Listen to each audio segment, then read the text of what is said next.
नमस्कार, मी संयोगिता आणि आपण पाहता चाळीसगाव डांगांची ओळख सुराज्य मराठी। पाहुयात आजची घडामोड। जबरी चोरी व घरफोडी करणाऱ्या सराईत गुन्हेगारांना राजूर पोलिसांनी ठोकल्या बेड्या। 1.26 लाख रुपयांचा मुद्देमाल जप्त। राजूर पोलिसांनी जबरी चोरी आणि घरफोडी करणाऱ्या 2 सराईत गुन्हेगारांना अटक करून 1,26,250 रुपयांचा मुद्देमाल जप्त केला आहे। शिरपुंजे बुद्रुक गावातील वयोवृद्ध महिलेचे सोन्याचे दागिने चोरीला गेल्याबाबत दाखल तक्रारीनंतर राजूर पोलीस स्टेशनमध्ये गुन्हा दाखल झाला होता।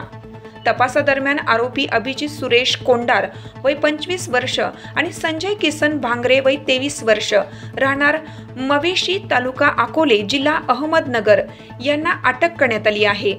त्यांच्याकडे चौकशी केल्यावर त्यांनी गुन्ह्याची कबुली दिली। गुन्ह्यातील सोन्याचा मछली हार जप्त करण्यात आला आहे। आणखीन काही चोरी केलेल्या वस्तू सुद्धा उघडकीस आल्या आहेत।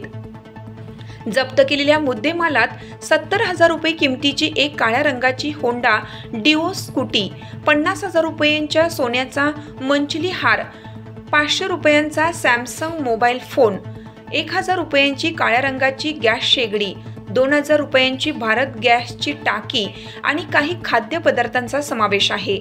ही कारवाई पोलीस अधीक्षक राकेश ओला यांच्या मार्गदर्शनाखाली राजूर पोलीस स्टेशनचे अधिकारी सहाय्यक पोलीस निरीक्षक दीपक सरोदे आणि पोलीस उपनिरीक्षक विलास माळोदे यांनी केली। सुराज्य न्यूज नेटवर्क मराठीसाठी शांताराम काळे, राजूर। आपल्या सुराज्य मराठीच्या YouTube चॅनलला सबस्क्राइब करायला विसरू नका।